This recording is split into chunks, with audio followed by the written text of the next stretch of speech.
U.S. Navy history arriving. Welcome back to the U.S. Navy. I am joined by the XOXO, Christoph. Hey, Hey, Christoph. hello, Oh, and I'm Captain. Dale. Oh yes, hello, I forgot. Dale. Sorry, Yeah, hi. we've established enough of a rapport that I can call you Dale. It's very exciting. I'm looking forward to this episode. I'm having a great time this go round. Yes, we're going to continue our dive into notable African Americans in the United States Navy. So, are you ready to get underway? Yes, and I wanted to point out how fabulous that pun was that you used, given that Carl Brashear, featured in our last episode, was a master diver. So we're diving in. See, it was great. Okay, continue. Okay. So, first up is the Golden 13. Have you ever heard of these guys? I have not. I don't think. These were 13 African American enlisted men who became the first African American commissioned and warrant officers in the U.S. Navy. So, throughout the history of the Navy, until the end of World War I, the Navy had enlisted African Americans for general service roles. And they were actually barred from joining the Navy from 1919 to 1932. Yes. Is that I'm guessing that's a Wilson thing. So when they were able to join the Navy up until 1942, they were only allowed to join the Navy's messmen's and steward branch rates. This not only segregated them from the rest of the Navy community, but also made sure that they would not be able to become commissioned officers. So I guess in your experience, if you're assigned to the mess area, is it difficult to be, or what is that dynamic like? Well, for the enlisted, I'm not sure how it works for the officers, but for enlisted, first you have to take a written exam. This is modern. I'm not sure about back then, but Okay. now you have to take an exam, which gives you questions about anything and everything to do with your rate. That your rate is your job. It's your MOS. Okay. MOS is what they use in the rest of the military. It's your military occupation specialty. I understand. It's your job. Okay. So if you pass that, then you are eligible for promotion. Now there has to be an actual opening.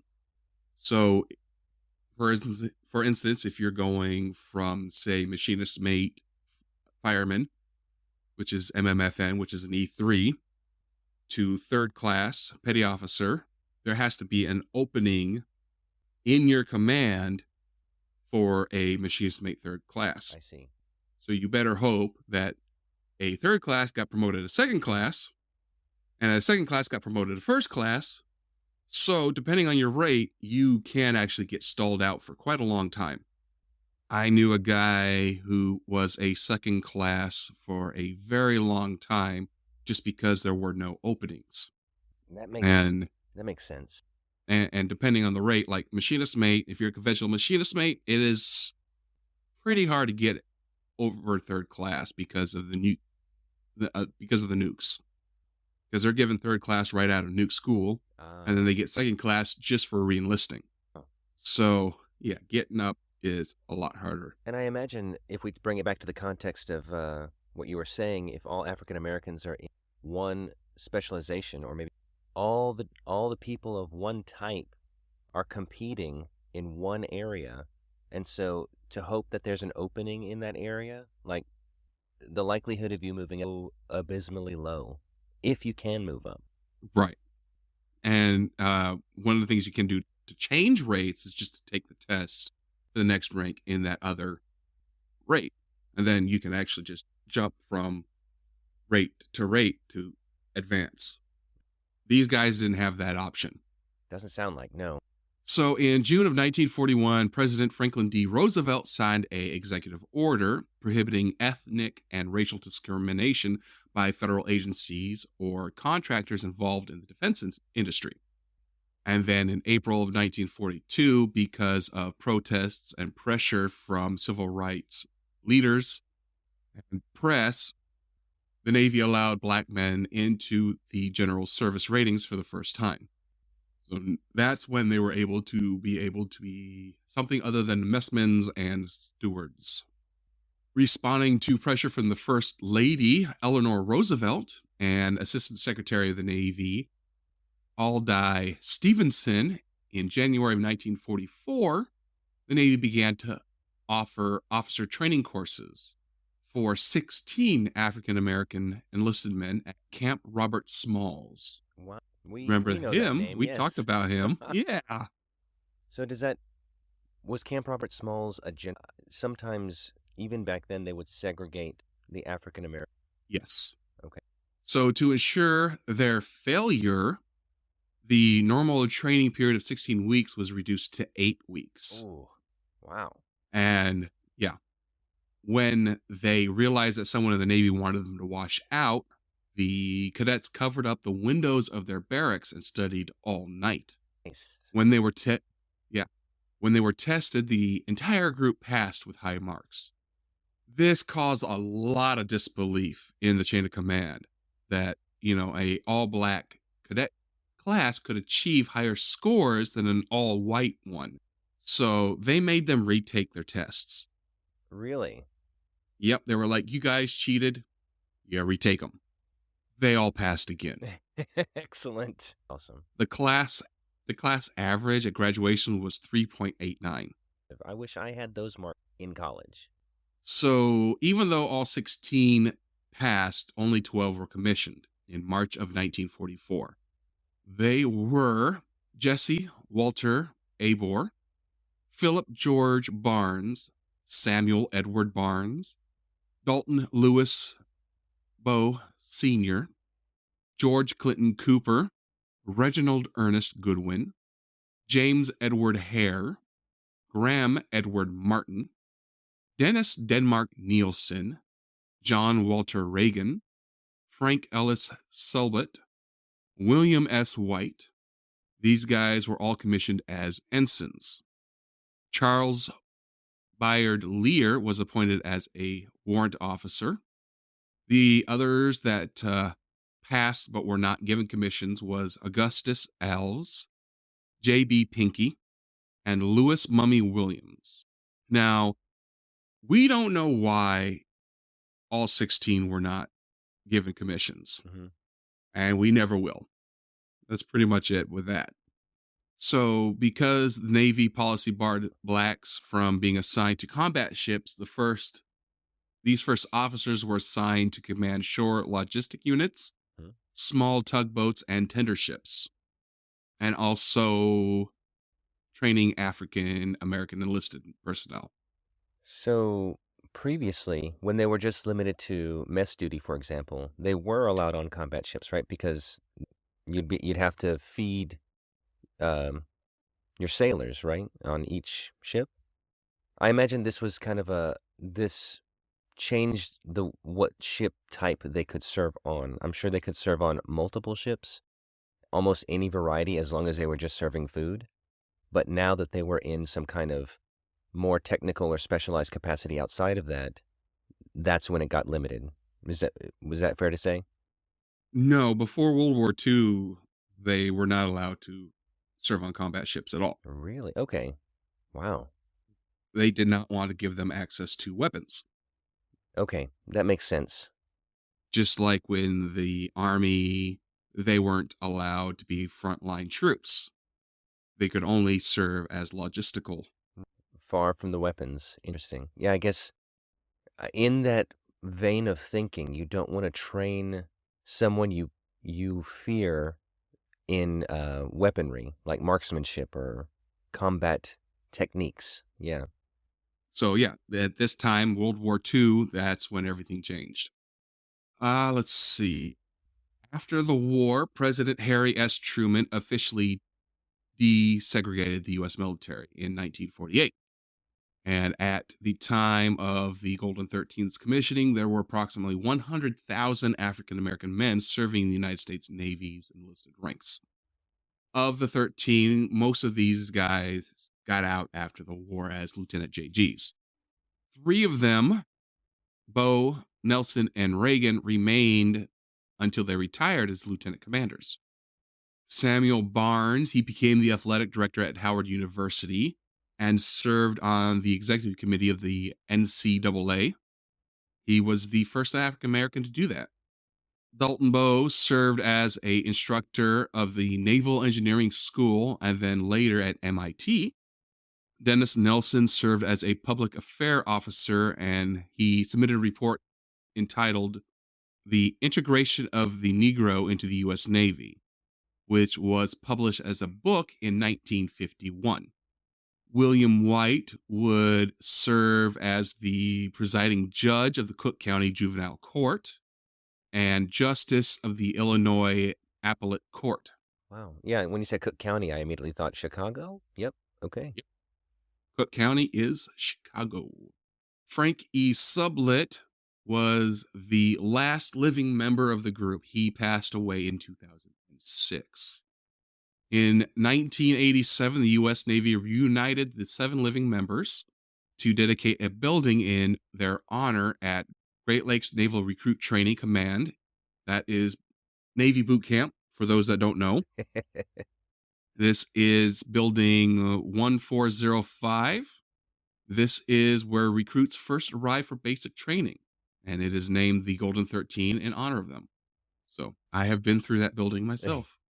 So 87 was when that was dedicated, and that was what a good about 45 years after like integration happened. I know that seems like a long time. 42 years is a long time to most people, but I mean that's a generation. In a generation, you went from segregated forces or disallowing one section of Americans from even serving to honoring that section you were denying. I think that's going in the right direction. You know what I mean? That's great.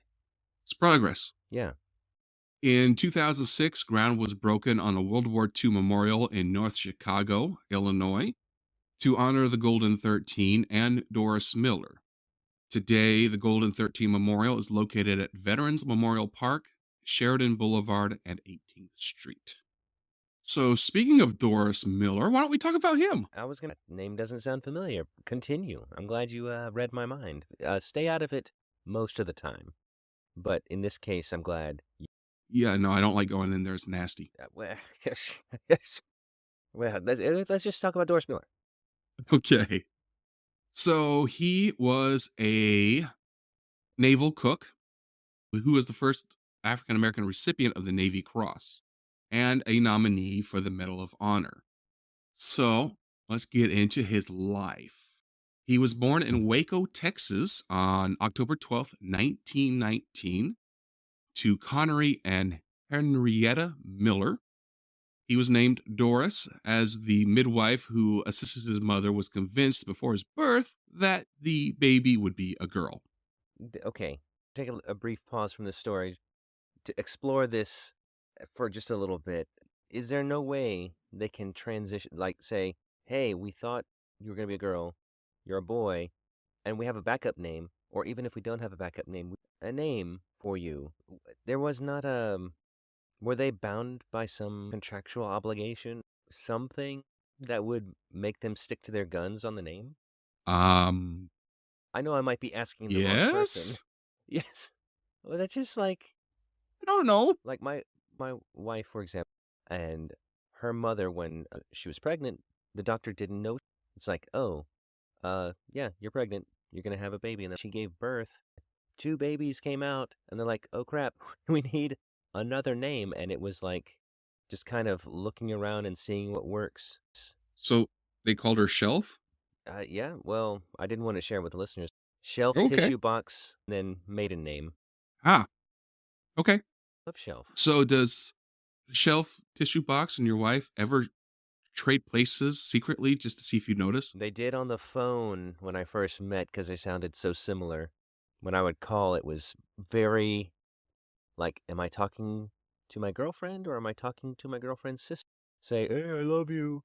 And it's not tissue box, or it is tissue box and it's not. Yeah, so Doris, sorry for the tangent.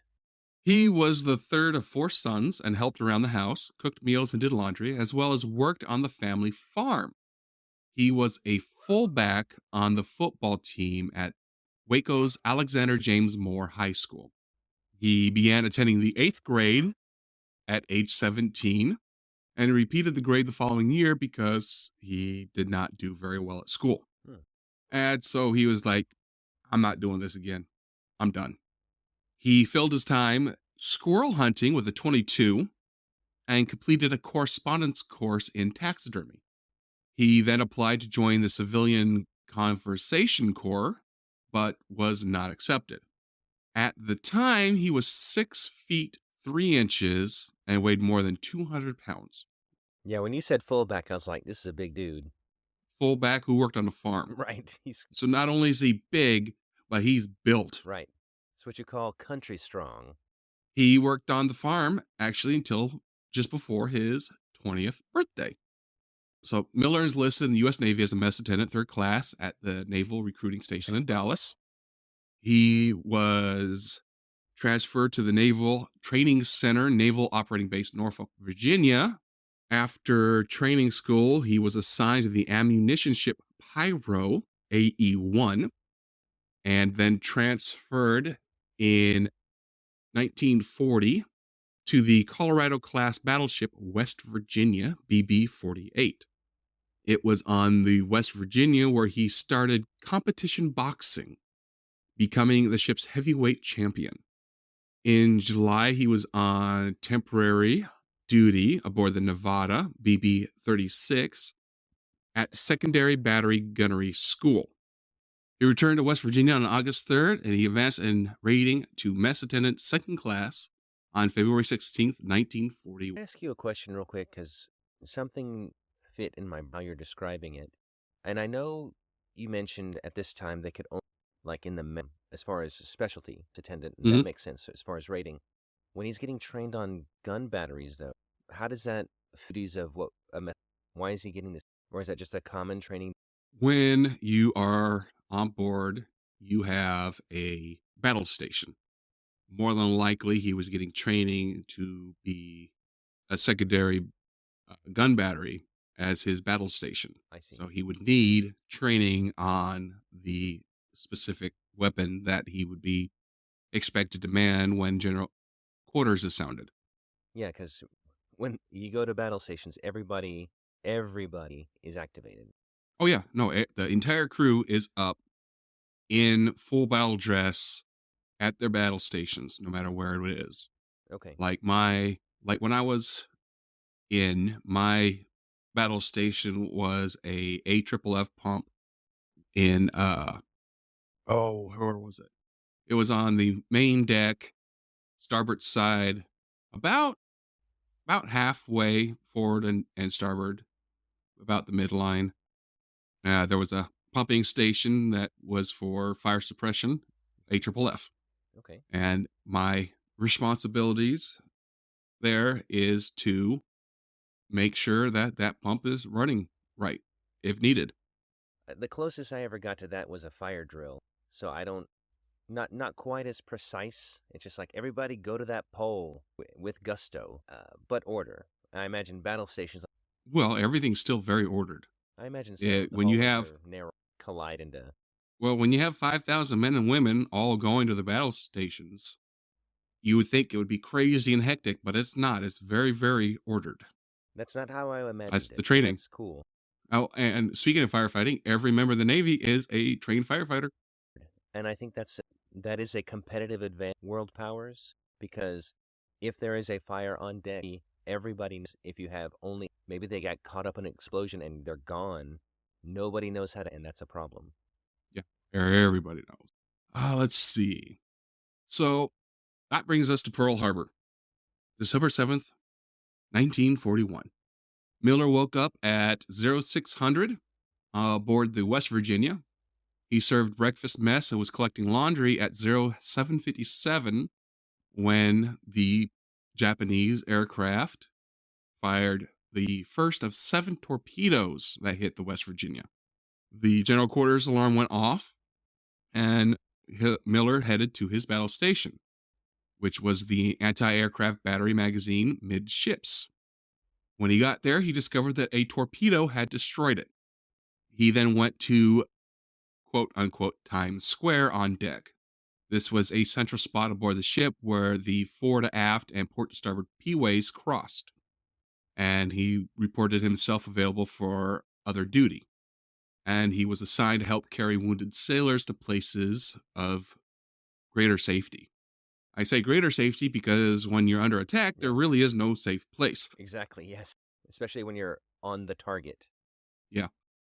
Guy named Lieutenant Commander Dorr C. Johnson, who was the ship's communications officer, spotted Miller and saw how big he was and ordered him to accompany him to the conning tower on the flag bridge to assist in moving the ship's captain, Mervyn Bennon, who had a gaping wound in his abdomen where he had been hit by shrapnel after the first Japanese attack.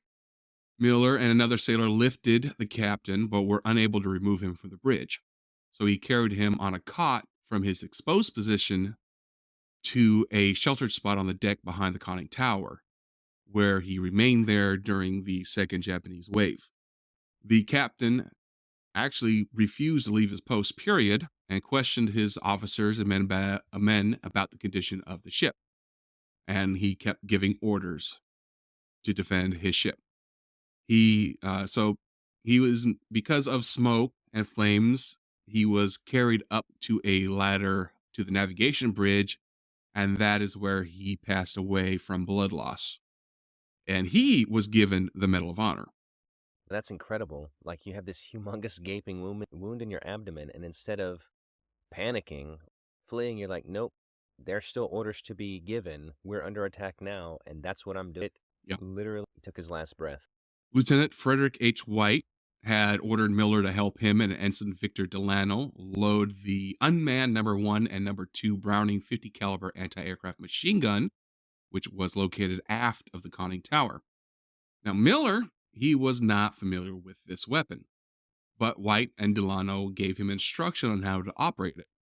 Now, Delano expected Miller to feed the ammunition to one of the guns, but his attention got diverted, and when he looked up again, Miller was actually firing the gun. So White then loaded ammunition into both guns and assigned Miller to the starboard gun.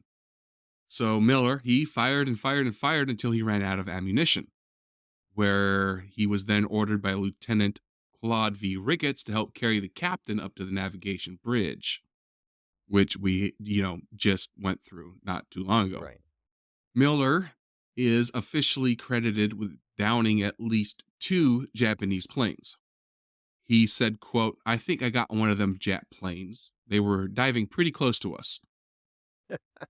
The Japanese aircraft eventually dropped 2 armor-piercing bombs through the deck of the battleship and launched 5 more 18-inch torpedoes into her port side. When the attack finally got to a point where they could actually put their heads up, Miller helped move injured sailors through oil and water to the quarterdeck, where he unquestionably saved lives of a number of people who would have been lost. So the ship is now heavily damaged by both bombs and torpedoes, and so she had a massive damage, massive fires, but they were able to prevent her from capsizing by counter-flooding compartments. What do you mean by that? So, like, she was leaning one way, and they flooded the other side, so it's level? Upright. Okay, cool. So she didn't capsize. So when she sank to the bottom in shallow water and staying upright, which would make her more easily recoverable later. And I imagine easier to escape. Yes. Let's see. On the West Virginia, 132 men were killed and 52 were wounded from the attack. On December 13th, Miller reported to the heavy cruiser Indianapolis CA-35. On January 1st, 1942, the Navy released a list of commendations for actions on December 7th, and among them was a single commendation for a unnamed black man. The National Association for the Advancement of Colored People asked President Franklin D. Roosevelt to award the Distinguished Service Cross to this unknown sailor. The Navy Board of Awards received a recommendation that the sailor be considered for recognition, and on March 12th, an Associated Press story named Miller as the sailor. Along with the Pittsburgh Carrier and correspondence with the Navy Department, they finally, identified him and gave legitimacy, I guess you could say, to his claim for the award. And so in the following day, Senator James M. Meade introduced a Senate bill to award Miller the Medal of Honor. And a representative named John Dingell Sr. introduced a matching House bill. Imagine a lot of those right after the bombing of Pearl Harbor. I mean, not to take anything away. What activity? These are acts of Congo. I'm Yeah. sure there were acts of for Doris. Yeah. Miller is actually recognized as one of the first U.S. heroes of World War II. He was commended in a letter signed by Secretary of the Navy Frank Knox on April 1st. And the next day, CBS Radio broadcast an episode of the series They Live Forever, which dramatized his actions. Black organizations began a campaign to honor Miller with additional recognition. And on April 4th, the Pittsburgh Carrier urged readers to write to members of the Congressional Naval Affairs Committee to support awarding the Medal of Honor to Miller. The All Southern Negro Youth Conference launched a signature campaign, and the National Negro Congress denounced Knox's recommendation against awarding Miller the Medal of Honor. On May 11th, President Roosevelt approved the Navy Cross for Miller. And that's the second highest Medal of Honor? Yes. On May 27th, Miller was personally recognized by Admiral Chester W. Nimitz, who was Commander-in-Chief Pacific Fleet aboard the aircraft carrier Enterprise, CV-6, at anchor in Pearl Harbor. Nimitz presented Miller with the Navy Cross, at this time the third highest Navy award for gallantry during combat, after the Medal of Honor and the Navy Distinguished Service Medal. Oh, okay. Yeah, I've heard of Nimitz. He shows up quite a bit in the history books. On August 7th, 1942, Congress revised the Order of Presidents, and this now placed the Navy Cross against the Distinguished Service Medal. Nimitz has a quote here. Quote, "This marks the first time in this conflict that such a high tribute has been made in the Pacific Fleet to a member of his race, and I'm sure that the future will see similarly honored for brave acts." Miller then advanced to Mess Attendant First Class on June 1st, 1942. And on June 27th, the Pittsburgh Courier called for him to be allowed to return home for a war bond tour along with other white war heroes. On July 25th, the Pittsburgh Courier ran a photo of Miller with the caption, "He fought, keeps mop," next to a photo of a white survivor of the Pearl Harbor attack receiving an officer's commission. The photo caption stated that the Navy felt that Miller was too important waiting tables in the Pacific for him to return to the United States. Yeah, that sticks in my craw, as they say, that, hey, here's a super high award for your gallantry. Yeah, please go back to being a mess attendant. Maybe we keep this wonderful individual in a different way. On November 23rd, Miller returned to Pearl Harbor and was ordered on a war bond tour while still attached to Indianapolis.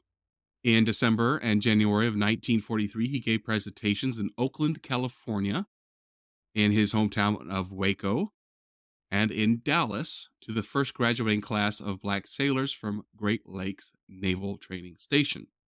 He was also featured on the 1943 Navy recruiting poster Above and Beyond the Call of Duty. In February of 1943, Mess Attendant was changed to Steward's Mate, so he's now a Steward's Mate instead of a Mess Attendant. On May 15th, Miller reported to Puget Sound Navy Yard at Birmingham, Washington, and assigned to the newly constructed escort carrier Liscome Bay, CVE 56. He was advanced in rating to Cook, third class on June 1st. The ship had a crew of 960 men, and its primary functions were to serve as a convoy escort and to provide aircraft for close air support during amphibious landing operations. Wow. They were also to ferry aircraft to naval bases and fleet carriers at sea. The Liscombe was the flagship for Carrier Division 24, which was under the command of Rear Admiral Harry M. Mullenix. And on October 22nd, they set sail for Pearl Harbor. After training in Hawaii waters, Liscombe left Pearl Harbor on November 10th, 1943 to join the Northern Task Force, Task Group 52. They took part in the Battle of Macon, which had begun on November 20th. On November 24th, the day after Macon was captured by American soldiers and the eve of Thanksgiving, Liscombe was cruising near the Marken Atoll main island. I'm going to butcher this name, but Buturini. I have not heard it pronounced Uh, any other way, in all have you honesty, so pronounced? that works. Okay. Have you ever heard it pronounced before? You're Okay, the there first. you go. Yeah, that's what I thought. But she was struck just before dawn in the stern by a torpedo from a Japanese submarine, the I-175. When she was struck, her own torpedoes and aircraft bombs were hit and caused secondary explosions, causing the ship to sink in 23 minutes. Wow, that is fast. There were 272 survivors of a crew of over 900. Wow, that's devastating. And unfortunately, Miller was among the 2/3 of the crew listed as presumed dead. His parents were informed that he was missing in action on December 7th, 1943. Liscombe was the only ship lost in the Gilbert Islands operation. A memorial service was held for Miller on April 30th, 1944 at the Second Baptist Church in Waco, Texas, sponsored by the Victory Club. On May 28th, a granite marker was dedicated at Moore High School in Waco to honor him. Miller was officially Sorry. high school. Yeah, I guess. Sorry, I was thinking headstone, but that's not what you necessarily meant. Granite marker. I was like, a headstone at a high school? That's weird. I'm on board now. Okay. Miller was officially declared dead by the Navy on November 25th, 1944, a year and a day after the loss of Liscombe. So his awards, he received the Navy Cross. He received a Purple Heart, posthumous. He received a Combat Action Ribbon, posthumous. He received a Good Conduct Medal. He received the American Defense Service Medal with Fleet Clasp. He received the American Campaign Medal, the Asiatic Pacific Campaign Medal with 2 Bronze Stars, and the World War II Victory Medal, posthumous. His Navy Cross citation reads as follows: "For distinguished devotion to duty, extraordinary courage, and disregard for his own personal safety during the attack on the fleet in Pearl Harbor, territory of Hawaii, by Japanese forces on December 7th, 1941, while at the side of his captain on the bridge, Miller, despite enemy strafing and bombing in the face of serious fire, assisted in moving his captain, who had been mortally wounded, to a place of greater safety, and later manned and operated a machine gun directed at enemy Japanese attacking aircraft until ordered to leave the bridge." So that was Doris Miller. All right. Next, we're going to talk about Michelle Howard. Michelle Janine Howard is a retired United States Navy 4-star admiral who last served as the commander of the United States Naval Forces Europe, United States Naval Forces Africa, and Allied Joint Force Command Naples. She was previously the 38th Vice Chief of Admiral Operations and assumed her last assignment June 7th, 2016. Okay. Whew. What a dramatic difference. I was just sitting here thinking about Doris Miller, thinking if they would have allowed him into a different specialty, or how he could have used his skills and acumen for something else, and would he have been commissioned? Would he have what could he have done? And the next person we're talking about, 100 years later, practically, has accomplished so much. Continue. This is, again, a step in the right direction. She achieved many historical firsts throughout her naval career. She was the first African American woman to command a United States Navy ship, the USS Rushmore, and the first to achieve 2 and then 3 star rank. In 2006, she was selected for the rank of Rear Admiral, lower half, making her the first admiral selected from the United States Naval Academy class of 1982 and the first female graduate of the United States Naval Academy selected for flag rank. On July 1st, 1914, she was appointed to Vice Chief of Naval Operations, the second highest ranking officer in the Navy. Wow. Upon her swearing in, she became the highest ranking woman and first female 4-star admiral in United States naval history. She also became the first female 4-star admiral to command operational forces when she assumed command of United States Naval Forces Europe and Naval Forces Africa.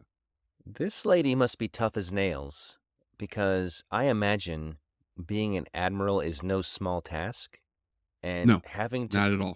to put up, no offense, Dale, having to put up with sailors, and then telling them what to do, and then commanding fleets. I mean, for anybody, male or female, regardless of ethnicity, that's a tough job, and that's awesome. Yeah. She retired December 1st, 2017, after nearly 36 years of service in the United States Navy. In 2021, she was appointed to the Naming Commission, which is a congressional commission created to rename U.S. military assets and locations with names associated with the Confederacy. Oh, okay. So like Robert E. Lee something something would be something else?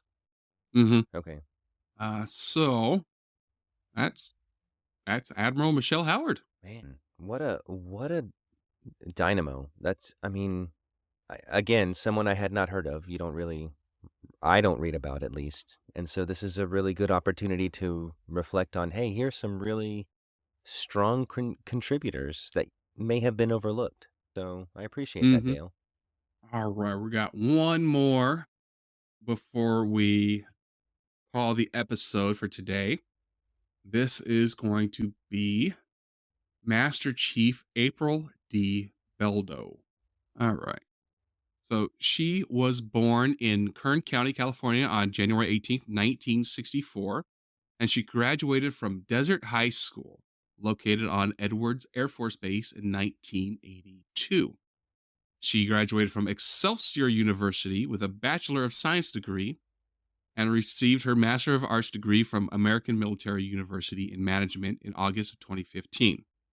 Yes, I know. No, it's not. Doesn't have anything to do with Stan Lee. Well, I heard Bachelor of Science and Master of Arts. I was like, what the master's degree was in. But you said it. So you saw the confused look on my face and you answered the question. That's why we're a great team. I provide the confused looks, you provide the answers. So, Beldo received recruit training at Recruit Training Command Center in Orlando, Florida in 1983. That facility no longer exists. Oh. She completed Aviation Administration, A School in Meridian, Mississippi, and she served on board the aircraft carrier USS Abraham Lincoln, CVN 72, and the USS Kitty Hawk, CVN 63. She served with the Aviation Maintenance Management teams at Commander, Naval Air Force Atlantic, and also aboard the aircraft carrier USS George Washington, CVN 73. She served on the same boat I did. That's awesome. In 2002, she was chosen for Command Master Chief program and graduated with honors. Her first assignment as Command Master Chief was with the destroyer USS Bulkley, DDG 84, and she was there from May 2003 to December 2005. From April 2006 to June 2008, she served as the Command Master Chief for Recruit Training Command, the first African American female to fill this role. That would be in Great Lakes, Illinois, which is the only recruit training center we have anymore, even during this time. Wow. In October 2009, she became the Command Master Chief for the aircraft carrier USS Carl Vinson, CVN 70, the first female Command Master Chief for an aircraft carrier. From April 2012 to February 2013, Beldo was the first Force Master Chief for Naval Education and Training Command. Starting in March 2013, she became the first Fleet Master Chief for Manpower, Personnel Training, and Education. She served in this position until her retirement from the Navy in January of 2017. During her career, she received a lot of ribbons and awards and decorations. The ones that stand out are the Meritorious Service Medal, the Navy and Marine Corps Commendation Medal, the Navy and Marine Corps Achievement Medal, and the Legion of Merit. That's incredible. I have a question. When you say I have an answer. Oh, great. I'm positive you do. When you say Master Chief, where does that lie as far as rank goes? Is that a commissioned rank or non-commissioned, or where would that be? Master Chief is the highest enlisted rate that you could have, Okay. or rank you could have. Well, technically with enlisted it's pay grade, while the officers have rank, but it's a rank. Oh, yeah, I agree with you. So yeah, she was at the very top of enlisted. All right, so that is going to do it for us for this week. So XO, Christoph, XOXO, take us out, XOXO. Stop with the hugs and kisses, man. You're making me uncomfortable. But I mean, thank you for the sentiment, but yeah. Okay, I'll take us out. How about that? So thank you for listening, listeners. It's always a great time to learn something new. If you want to reach out to us, or ask us a question, U.S. Navy History Podcast. You can also catch us on Twitter at and Discord. We've got one of those too. Those are super cool. You can find the. Additionally, there are countless ways. Explore them all. We're on YouTube, Spotify, iTunes, you name it, we're there. And while you're there, the higher the better. And with that, we're going to wish you guys fair winds and following seas. Bye. Bye.